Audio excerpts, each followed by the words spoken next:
Eu queria, meu amigo, pedir para você falar para a gente qual o conselho que você dá para, porventura, membros da nossa igreja ou outras pessoas também que estão nesse dilema pessoal, familiar, diz assim: gente, eu preciso vender tudo e ir por campo.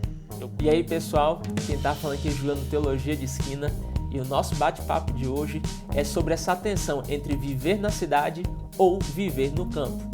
Mas eu já quero te pedir que esteja nos seguindo nas nossas redes sociais, no Instagram, no @Teologia de Esquina, e esteja também se inscrevendo aqui no nosso canal, esteja compartilhando o nosso conteúdo para que isso possa chegar a outras pessoas também. Vamos lá, porque o nosso bate-papo está muito massa.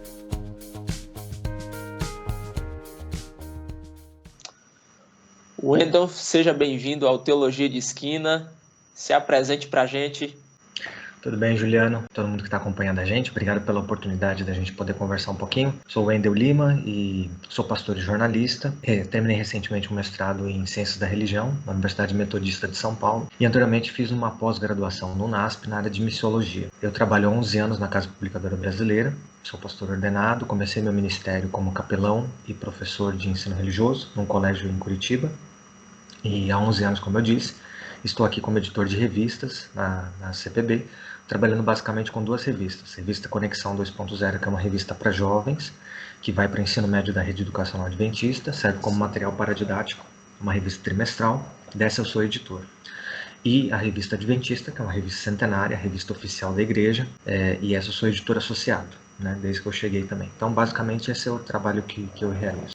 Wendel, você fez o seu mestrado, você falou que você fez seu mestrado na Universidade Metodista, e qual foi o tema que você tratou na sua dissertação?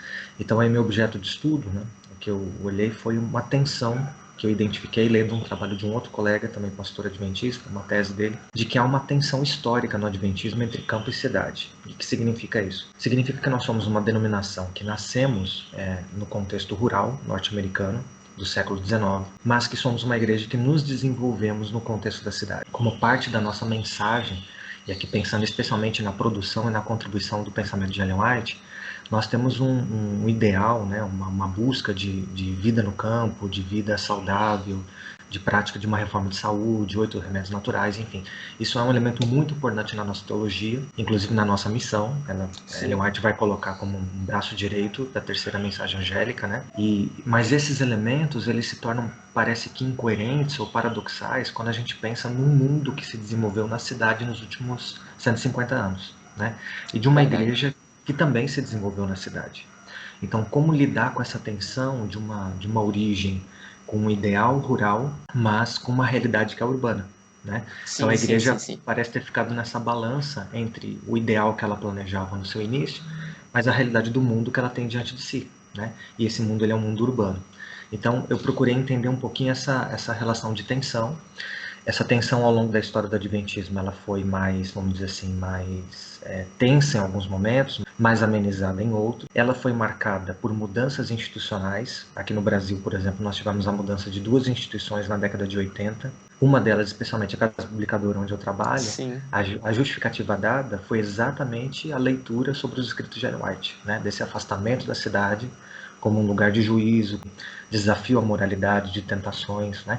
E como um lugar onde você não pode, em tese, viver esse estilo de vida saudável. Então, nós tivemos, além de mudanças institucionais, também publicações de livros, especialmente duas compilações de Ellen White, que foram meu objeto de estudo, que é Vida no Campo, que é um livro da década de 40, em inglês, e publicado em 66 aqui no Brasil, e mais recentemente o chamado Ministério para as Cidades, que é uma outra compilação de Ellen White, mas que mostra exatamente essa tensão, essa ambivalência que existe nos próprios escritos de Ellen White, né? Ô Wendel, então a Igreja Adventista ela tem uma escatologia específica. Na verdade, eu creio que toda denominação ela tem uma escatologia específica, e acho que esse é um ponto de tensão até entre todas as denominações protestantes. Mas de modo específico, na Igreja Adventista tem esse aspecto escatológico de sair da cidade. Existe uma orientação por Ellen White. Ellen White, nós cremos que recebeu o dom profético, essa inspiração profética por parte de Deus, e ela vai escrevendo algumas cartas, escrevendo algumas instruções, algumas orientações. Dentre essas está lá sair da cidade. Só que para sua pesquisa, e hoje, o que era campo na época de Ellen White, já não sei se seria considerado campo nos nossos dias. Por que é difícil a gente fazer essa separação, o que é campo e o que é cidade hoje? Legal. Eu acho que você tocou em algumas questões que talvez fossem importantes a gente contextualizar para aquele cara, aquela pessoa que está acompanhando a gente, que não conhece muito a tradição adventista. Então, para a tradição adventista, como você mencionou, Ellen White os escritos dela têm um status de normativo. Então, esse é um ponto importante para a gente pensar, porque assim, o que ela escreveu tem muita relevância para a tradição. Sim, sim. Né? E acaba se tornando objeto de disputa interpretativa, né? Porque você vai ter interpretações às vezes concorrentes, conflitantes em relação a isso. Sobre essa questão específica do campo, esse foi um desafio que logo eu enfrentei com o meu orientador, porque ele falou assim, se você entrar nessa seara aí de tentar definir campo e cidade, você vai gastar um trabalho só nisso, né? Porque você tem várias perspectivas, você teria uma perspectiva da geografia, você tem a perspectiva da sociologia, né? Então assim, aonde começa o campo, aonde termina a cidade. Hoje isso é muito complicado. Se no passado, por exemplo, a ideia de cidades-estado, né, mais antigamente, desde a antiguidade, mas também no contexto da Idade Média, por exemplo, de uma cidade delimitada pelos seus muros, era fácil você saber o que era cidade. O ponto é que as cidades hoje não têm mais muros. Elas não têm mais muros nem do ponto de vista geográfico, não que elas não tenham limitações jurídicas, é óbvio, né? Existe um território administrativo que está subordinado a uma prefeitura, vamos dizer assim. O outro ponto que a gente tem que pensar é que assim, a influência da cidade, especialmente das metrópoles, é uma influência que está além da sua geografia. Porque você pode estar até longe, quem sabe, da geografia da cidade, mas você pode estar sob a influência da cidade. A gente pode até falar um pouquinho melhor dessa questão dos elementos anti-urbanos que Ellen White ela vai tratar de forma específica, e que hoje você tem esses elementos anti-urbanos também na zona rural. E realmente é complicado fazer essa delimitação. E eu acrescentaria, só um detalhe, Juliana, talvez para a gente completar essa pergunta. Sim. Então, assim, no passado, talvez o campo ele foi um símbolo de atraso, de um lugar que não havia se modernizado, né? E a cidade como símbolo de um processo de modernização. Mas eu acho que, assim, o que talvez estivesse na cabeça de Ellen White quando ela pensava em campo? Se a gente pensar nas experiências das instituições estabelecidas quando ela estava viva, a gente vai pensar que Ellen White tinha uma visão de que o ideal, por exemplo, para as instituições, como editoras, como internatos, né, escolas de formação de missionários, a questão dos sanatórios ou as clínicas, era estar, vamos supor aí, num raio de 50 quilômetros mais ou menos, era onde as instituições se instalavam perto de grandes cidades. Então isso se aplicou, por exemplo, a Nashville, né, no Tennessee, acho que é o estado do Tennessee, e outras regiões em que Ellen White tinha essa visão de que você deveria estar fora das cidades, mas não tão distante delas, né? Até porque ela tinha uma visão de chamado de postos avançados. Então essas instituições elas deveriam funcionar como outposts, que é o termo que ela usa, né, de postos avançados, em que esses funcionários da igreja atuariam nessas instituições, mas periodicamente visitariam essas cidades maiores para poder evangelizar, para poder pregar, ter alguma ação evangelística.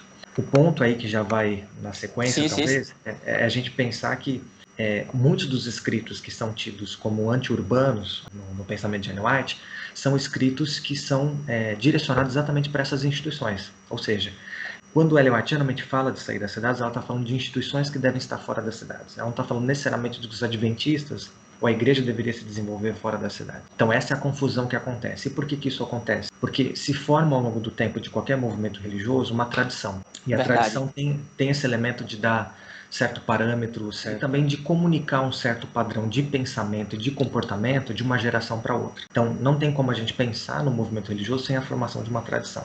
Só que o que a tradição faz? Como a tradição ela é um acúmulo, vamos pensar numa camada geológica, né? Pensar na geologia aqui, como se fossem acúmulos de camadas interpretativas. Quem hoje, nós aqui que vivemos no começo do século XXI, né? A gente herdou uma série de interpretações que vieram antes de nós. E a gente não tem consciência disso, a gente simplesmente herdou. À medida em que a gente se aproxima dos escritos originais, e agora começamos a lançar um olhar sobre eles, tentando entender o que eles dizem, a gente vai percebendo que certas coisas foram interpretadas de certas maneiras diferentes ao longo da história. Então, esse é o ponto. durante muito tempo no Adventismo, essa interpretação com uma tendência mais anti-urbana, de olhar a cidade como um lugar ruim, um lugar negativo, onde não é possível servir a Deus, não é possível ser santo, não é possível ter uma vida saudável, e que ainda vai ser um lugar de perseguição no futuro, foi essa visão que predominou um bom tempo no Adventismo. Ainda está presente, mas com menor força, né? Sim. Mas agora ele começa a passar por uma ressignificação, um redirecionamento. E talvez isso seja até meio natural da gente pensar, porque a gente se desenvolveu na cidade, a cidade é um elemento inevitável, a urbanização é um processo inevitável e que parece que vai se intensificar daqui para frente. Ou seja, nós precisamos encontrar respostas para esse contexto. Então, Wendel, a partir daquilo que você falou para a gente, em que contexto Ellen White, então, ela orienta as instituições a saírem da cidade? No caso, instituições adventistas, né? Então, esse contexto da produção desses textos é muito importante. E, geralmente, o intérprete moderno não considera isso, né? Então, ele pega simplesmente a fraseologia do texto e aplica para isso como se fosse algo atemporal. Então, quando a gente olha, a gente tem que entender primeiro o seguinte. Ellen White estava vivendo numa América que estava se urbanizando, de uma América que estava deixando de ser rural para ser urbana. Certamente isso acarretou muitas transformações, muito impacto, muitos questionamentos. E assim como outros pensadores protestantes, Ellen White também parece demonstrar uma visão ambivalente sobre as cidades. Ou seja, ao mesmo tempo que é uma visão negativa, no sentido de pensar a cidade como um lugar de uma vida artificial, de uma vida de ostentação, de uma vida de distanciamento da natureza, de uma vida num contexto que, na época dela, a questão sanitária era muito complicada, né? Então, Sim. A questão dos animais defecando nas ruas, a questão do vestido das mulheres sendo cumpridos, né? E a reforma e arrastando do pela cidade, e arrastando, né? Todos esses dejetos, aí levando para casa, enfim. Então, as questões sanitárias não eram das melhores. Então, todo esse processo fez, me parece, criar uma resistência na Ellen White nessa questão da cidade como lugar de habitação. Só que também ela entendia que as pessoas estavam indo para lá. Então, na sua época ainda, começo do século XX, Nova York já tinha milhões de habitantes. Então, quando ela passa por cidades como essa, ela também passou um tempo na Europa, passa por Londres, né, outras capitais europeias, ela percebe que as cidades precisam ser advertidas. Essa é a linguagem que ela vai utilizar. As cidades Sim. precisam ser advertidas, né? Então, me parece que há essa ambivalência entre um ideal que ela tinha recebido de Deus, que era que o ser humano vivesse num contexto mais natural, mas de uma realidade que se impunha, que era a questão da missão ocorrer nas cidades, né? Veja, naquela época era um campo missionário que se abria. Hoje é um campo missionário inevitável. Né? Sim, então, sim, se a gente pegar aí desde 2009, a ONU estima que 50% da população mundial passou a viver em cidades. Né? E até 2050, a previsão é que 75% da humanidade vai estar vivendo em cidades. Aonde mais estão crescendo as cidades? Ásia, a gente vai pensar agora em Wuhan, onde foi o epicentro do coronavírus, e também a África subsaariana, a África abaixo do Saara. Então você tem cidades gigantescas surgindo na África, mas esse é o campo missionário que está diante da igreja. Então, desde a década de 60, mais ou menos, os protestantes, os católicos também, têm se despertado para essa questão das cidades como um desafio missionário, né? Como talvez a última fronteira da missão. Agora, voltando ao tempo de Ellen White, por que ela imaginava talvez que essas instituições fosse melhor estar fora? Especialmente em relação às de saúde, faz muito sentido, porque as de saúde tinham o objetivo de reeducação de hábitos. Então era natural que num contexto mais saudável, mais envolto da natureza, você ensinasse as pessoas a como se alimentar melhor, usar a hidroterapia, usar os elementos da natureza, os 8 remédios naturais que ela fala, né? Sol, ar, Sim. confiança em Deus, uma série de coisas. Então faz todo sentido. A questão da educação está ligada muito à visão de Ellen White sobre a reforma da educação que ela imaginava. Na época de Ellen White nos Estados Unidos, se ensinava, por exemplo, muita ênfase numa educação mais teórica e menos pragmática. Então se falava muito dos clássicos gregos, latinos e tal, e pouco de uma educação que fosse profissionalizante. Vamos usar um termo mais contemporâneo, Sim. não é um termo que ela usa, mas assim, de uma educação que fosse útil para o estudante conseguir sua sobrevivência, sua subsistência, né? Então, naquele contexto, lidar com a terra, conseguir o sustento da terra, era um elemento importante dessa educação que os adventistas queriam oferecer. E o modelo dos internatos, ou seja, você tendo uma escola-fazenda, era o melhor ambiente para isso, né? As editoras, eu imagino que o contexto é exatamente essa ideia de cidade como não o melhor lugar de habitação. Então, por isso que as instituições afastadas. Mas, por exemplo, ela falou que outras coisas deveriam estar na cidade. Os templos, as igrejas deveriam estar nas cidades, como memoriais da presença de Deus, ela usa essa expressão. Restaurantes vegetarianos deveriam estar nas cidades, livrarias, salas de tratamentos naturais deveriam estar nas cidades, enfim. Então, você vê como ela tem um pensamento ambivalente, né? Então, certas coisas deveriam estar fora, certas coisas deveriam estar dentro. E mesmo na época de Ellen White, ela chegou a fazer certas concessões dessa visão ideal e daquilo que era real. Por exemplo, apesar de entender que o melhor modelo de educação seria um modelo de internato na fazenda, ela entendia que para alcançar os pobres, por exemplo, das grandes cidades, especialmente negros, a gente sabe da questão da segregação racial como é forte nos Estados Unidos, né? Era importante que tivessem escolas nas cidades para alcançar esse público. Então, ela dizia o seguinte, essas pessoas não vão conseguir se afastar das cidades para poder ter educação. Então, que elas tenham acesso à educação adventista onde elas estão, no contexto da cidade. Então, você já percebe que ela não era rígida como muitos querem fazer que ela pareça hoje. Por exemplo, muitos protestantes olhavam para a cidade, essa cidade que estava surgindo nos Estados Unidos, a cidade industrial, e via como um lugar da perversão, um lugar da depravação, e tinha um outro problema social, sociológico que está em voga aí também.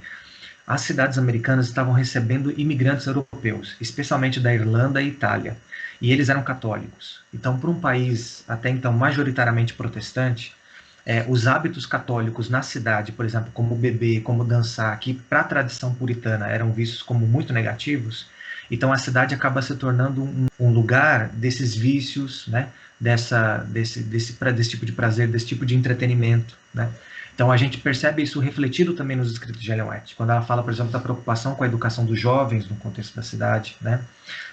Do envolvimento deles, ou por exemplo, deles ficar na rua, das más influências, do envolvimento com o crime. Então tem esse pano de fundo de preocupação. Outro ponto que eu acho que valeria a pena a gente destacar é que os textos de Ellen White sobre campo e cidade, eles foram majoritariamente produzidos em 2 décadas, 1890 e na primeira década do século XX.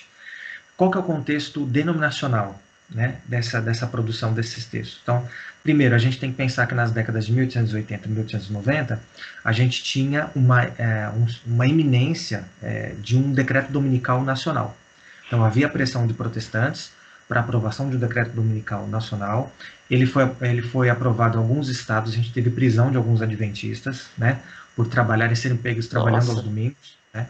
Então, esse contexto todo gerou uma expectativa grande entre os adventistas de que um possível decreto dominical, uma perseguição contra os adventistas estava iminente. Ellen White parece refletir também esse pensamento. Então, ela vem de uma década de 1880 com uma iminência de um decreto dominical. E ela olha para as cidades que estão crescendo, e essas cidades têm pouca presença adventista, pouco trabalho da igreja nessas cidades.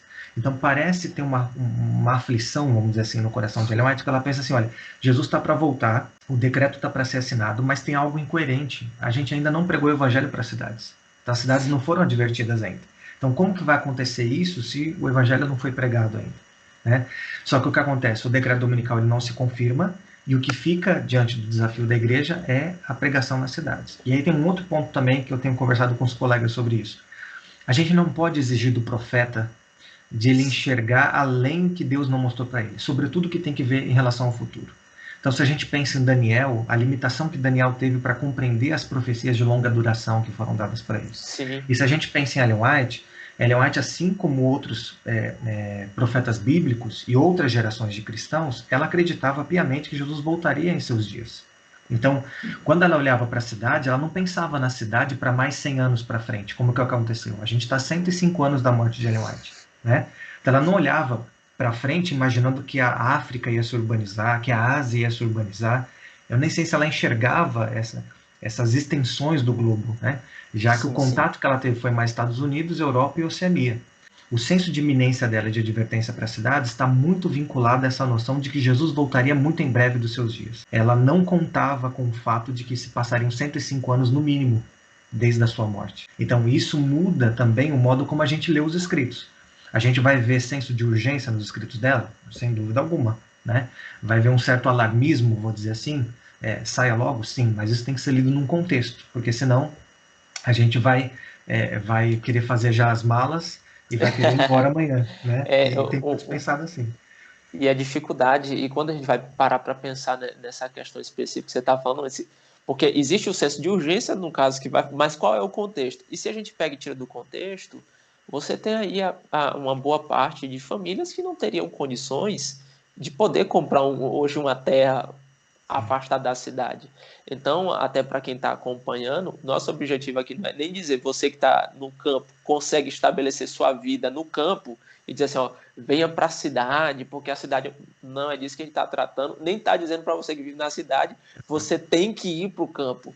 O objetivo nosso é basicamente tentar ver e lidar com essa tensão que existe no escrito de Ellen White, apontando para o contexto do que estava sendo tratado, dessa orientação, dessa instrução, só que aí a gente também agora, pensando do ponto de vista que está na raiz também da identidade da Igreja Adventista, que é a pregação do Evangelho.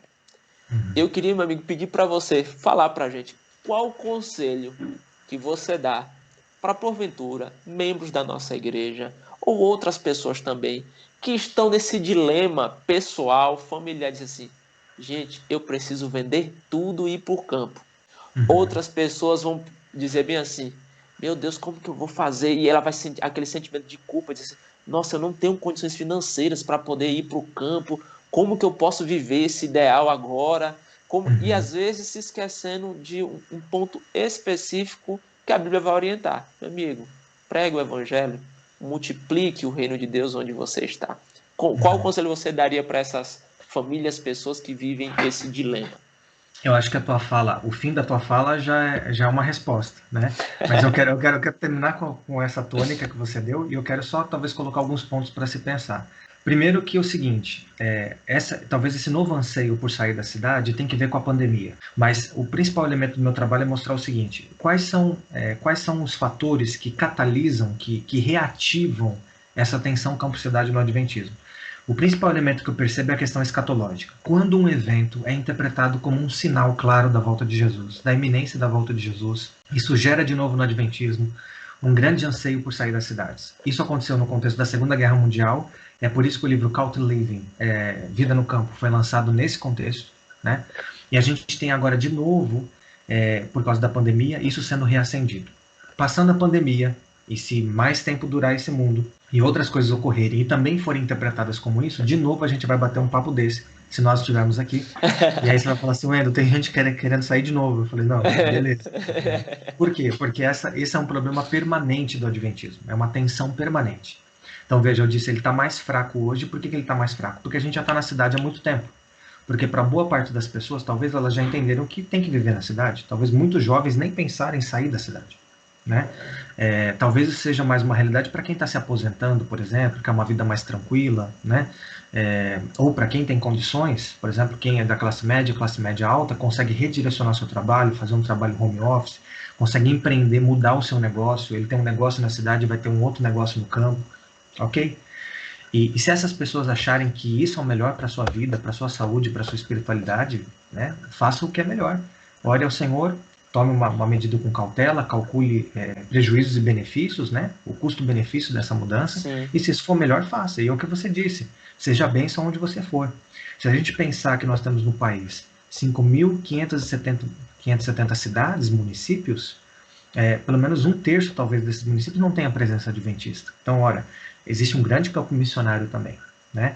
Só que o que a gente percebe hoje, especialmente nos planejamentos estratégicos da igreja, nos últimos, é que a missão urbana tem sido colocada como o principal desafio. E por quê? Porque o volume de gente indo para lá é muito grande. Porque o papel estratégico das cidades continua sendo grande. É lá que está a mídia, é lá que está a produção do conhecimento, é lá que está a política, é lá que estão as decisões econômicas. Ou seja, é como se a gente pensasse no tempo dos apóstolos e entendesse o grande ímpeto de Paulo de chegar em Roma. Paulo queria chegar no coração do império, entendeu? Sim, então esse era o grande objetivo dele, que custou a vida para ele. Ele sabia desse custo. Então ele podia ter ficado em outra região, mas ele foi. Então ele passou por Atenas, passou por Corinto, cidades muito importantes, mas ele queria chegar no coração do império. Então as cidades hoje são o coração dos impérios, né?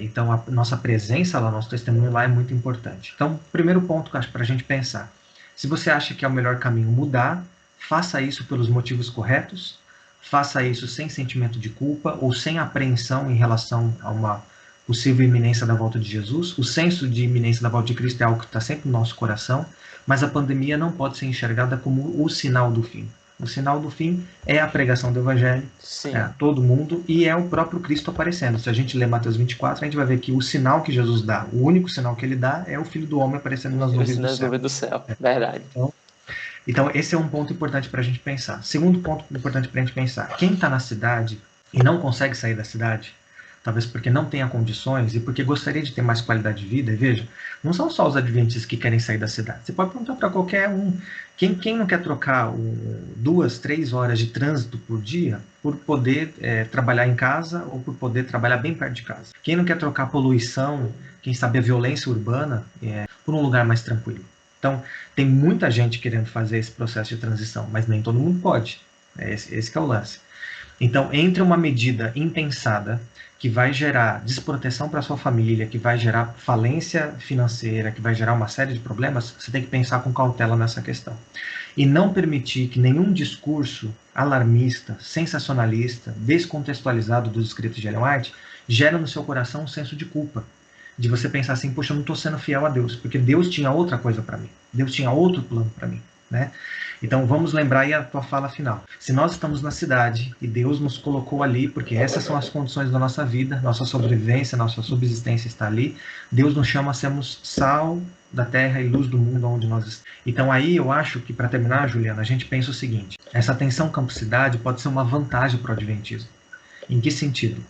Ainda que eu viva na cidade, se eu tiver o ideal do campo, ainda que esse ideal nunca se realize, ele nunca se concretize, esse ideal do campo me ajuda a enxergar melhor os defeitos da cidade, os problemas da cidade. As cidades têm pontos positivos e têm pontos negativos. Sim. Então, quando eu tenho o ideal do campo, eu vou procurar, mesmo no contexto da cidade, ter uma vida mais saudável. Eu vou procurar, mesmo na cidade, na medida do possível, ter contato com a natureza. Eu vou procurar, mesmo na cidade, entender que toda essa cultura e todo esse apelo que a cidade tem para o prazer instantâneo, para o consumo, né? Para a ostentação, que tudo isso é passageiro, tudo isso é ilusório. Porque Deus tem uma outra lógica de pensar a vida, Deus tem outros sonhos e outros valores para a humanidade. Então, o fato de eu viver de maneira diferente na cidade é um testemunho para a cidade. É um ponto de resistência para a cidade. E é também um jeito de mostrar uma vida alternativa para quem está na cidade. Então, veja, hoje eu comecei a partir desse meu estudo de gente que está discutindo o futuro da cidade. Como que vai ser uma cidade melhor para a gente morar? Então tem muita gente falando de cidades que sejam caminháveis, por exemplo, que cidades não sejam projetadas para o carro, mas que sejam projetadas para as pessoas, né? Cidades que sejam mais inclusivas, cidades que sejam mais acolhedoras, mais resilientes aos problemas climáticos, cidades que sejam mais com menos desigualdade social, cidades que sejam mais tecnológicas, que a tecnologia esteja a serviço do funcionamento da cidade, da mobilidade urbana, de outros aspectos. Ou seja, tem muita gente pensando como tornar a cidade melhor. E aí vem uma pergunta para mim que eu me faço nesse processo de estudo, né? Ora, será que essa visão adventista de um ideal de natureza, de um ideal de vida saudável, de um ideal de vida moral, responsável, será que isso não tem o que dizer para a cidade de hoje? Eu acho que tem muito o que dizer. Então, assim, se as pessoas estão procurando uma cidade melhor para viver, os valores que nós temos dentro da nossa tradição Sim. podem ser uma resposta para essa busca. Podem ter convergência com essa busca. Então as pessoas estão querendo uma cidade mais integrada com a natureza. Ora, isso tem tudo que ver com o que a gente sonha. Isso tem tudo que ver com o que a gente pensa. Então, por exemplo, se a gente pensa em projetos como de hortas urbanas comunitárias, de produzir o próprio alimento, essa era uma ênfase de Ellen White, você produzir o seu próprio alimento. Cara, a gente devia estar entrando de cabeça talvez nisso, discutindo seriamente a questão de hortas urbanas. E nós estávamos participando disso. Se a gente pensa, por exemplo, na questão de uma cidade em que favoreça, por exemplo, a bicicleta, que favoreça a caminhada, que favoreça os espaços de lazer, os espaços de encontro, os espaços públicos em que as pessoas se conheçam, que elas se conectem, isso tem tudo que ver com a nossa mensagem. Isso tem que ver com superação de preconceitos e de barreiras, isso tem que ver com ser corpo de Cristo, né, e de vivermos uma nova humanidade que nos aceita, que transpõe tudo isso. Isso tem que ver com o fato de ter hábitos saudáveis de prática de exercício. Então nós devemos estar nessa discussão. Como tornar uma cidade que incentive menos o sedentarismo, por exemplo, e que incentive mais a atividade física, em que a gente caminhe mais, em que a gente use mais a bicicleta, use o patinete, né, use skate, sei lá, em que a gente tenha essa atividade física, né? A gente devia estar envolvendo com isso. Por exemplo, o sábado. O sábado é um elemento muito importante para a gente pensar no contexto da cidade. Não só porque ele propõe uma pausa no sentido de uma vida tão agitada e tão insana que a gente vive, mas de ter um santuário no tempo, como a gente gosta de dizer, né? Sim. É o sábado. Mas o sábado também tem muito para dizer sobre a mensagem ecológica, por exemplo. O sábado é relembrar o Criador e a criação. O sábado, por excelência, é um dia de reconexão com a natureza. Então as pessoas estão pensando no mundo mais sustentável. O que o sábado tem para dizer sobre isso? O que o sábado tem para dizer, por exemplo, para um dia sem consumo? Para pessoas que compram, não sabem nem por que estão comprando. Compram para se sentir bem, compram para ser aceitas, compram para parecer algo. O sábado diz, hoje você não vai negociar, hoje você não vai comprar. Então o sábado ajuda você a ressignificar a sua vida. E toda essa mensagem do sábado, a experiência que o sábado pode nos trazer, eu acho que é um elemento muito importante para a gente pensar as cidades. A visão adventista, por exemplo, de integralidade. Nós somos uma tradição que dizemos que entendemos que o ser humano não é separação entre corpo e alma. Não é um ser humano dicotômico, mas que ele é um ser humano integral. Ora, mas quando a gente vai para a vida prática, a gente faz separações. Então a gente diz que não faz separação, mas quando a gente vai para a vida prática, a gente tem uma vida dicotômica. A gente tem uma vida religiosa que acontece no sábado, acontece no templo, e a gente tem uma vida secular. Tem outra música, tem outro estilo, tem outra coisa e assim vai. Então, como integrar esses mundos, né? Como ter uma visão integrativa disso? Realmente levar essa integralidade do ser humano para a vida, para o modo como nós olhamos a vida. Isso tudo tem que ver com a questão das cidades, né? Então eu imagino que o fato de o mundo estar sendo cada vez mais urbanizado, e isso tem muitos problemas, isso é um processo muito violento, de muita desigualdade, de favelização, como nós mencionamos, de muita exploração. Nós temos aqui um papel profético também nisso. E profético, na visão bíblica, não é só dizer como que o futuro vai ser. Profético na Bíblia tem que ver como o presente pode ser à luz do futuro. Então nós que anunciamos um novo céu e uma nova terra, nos quais habita a justiça, como diz o apóstolo Pedro, segunda carta de Pedro, capítulo 3, Sim. Como de alguma maneira nós podemos ser embaixadores e promotores dessa justiça hoje? Como que a nossa mensagem pode ter um tom de denúncia, um tom profético, para os problemas estruturais que a sociedade tem hoje? Para os pecados estruturais que a sociedade tem hoje. Não só os pecados individuais. Também é uma dimensão do Evangelho, que exige arrependimento, confissão. Mas e quando a gente trata de problemas sociais e coletivos? A gente tem visto a questão do racismo, por exemplo. Né? Esse é uma ferida da nossa sociedade. Que mensagem a gente tem para isso? O que o Evangelho tem para dizer sobre isso? Que lição de casa nós temos como igreja para fazer em relação ao racismo e outros tantos problemas que nós temos hoje na nossa sociedade? Então, o que me estimula, Juliano, para terminar, eu acho que esse tema, ao me deparar com a questão das cidades, eu me deparei com um oceano de conteúdo, de possibilidades. Eu percebi que pensar a missão urbana não é só pensar adaptação de métodos, não é só pensar em novas expressões eclesiásticas, em alterações litúrgicas, em alteração de linguagem. Pensar na missão urbana é tentar entender, a partir das nossas lentes, como que as cidades se desenvolveram, como que elas são e o que está sendo pensado para o futuro delas. Então, como que a gente pode interagir com isso? A gente pensar uma teologia adventista que seja para a cidade, que abençoe a cidade. Igual Jeremias 29:7 diz, né? Ore pela paz de Babilônia, porque se Babilônia tiver paz, vocês terão paz. Ore pela Shalom, né? Ore pela Shalom do Rio de Janeiro. Ore pela Shalom de Curitiba, Shalom de São Paulo, de Nova York, de Tóquio, de Xangai, de Hong Kong. E assim vai. Porque se esses lugares tiverem Shalom, vocês também terão Shalom. Então, nós somos promotores dessa Shalom. Então, eu acho que aqui, ao invés da gente fechar um assunto, eu espero ter incentivado quem vai nos ouvir a ter mais perguntas e, na verdade, mais janelas se abrirem. Falar assim, puxa, eu nunca tinha pensado nisso. Olha quanta coisa se abre, quanta possibilidade existe a partir disso. É assim que hoje a minha mente está funcionando. Quantas possibilidades existem ainda. E que Deus nos use, né, para aproveitá-las. Verdade. Mas, meu amigo, muito obrigado mesmo por sua disposição e que Deus continue abençoando você, sua esposa, seus filhos, seu ministério aí na CPB também. Amém. Valeu, Juliano. Espero ter aí ajudado o pessoal. Lembre-se de deixar nos comentários a sua opinião do que você achou da gente discutir esse tema aqui no nosso canal. E também lembre-se de estar compartilhando nos grupos da igreja, de WhatsApp, no Facebook e tantas outras redes sociais, para que outras pessoas possam ter acesso a esse conteúdo. Mas não pode se esquecer de se inscrever no nosso canal.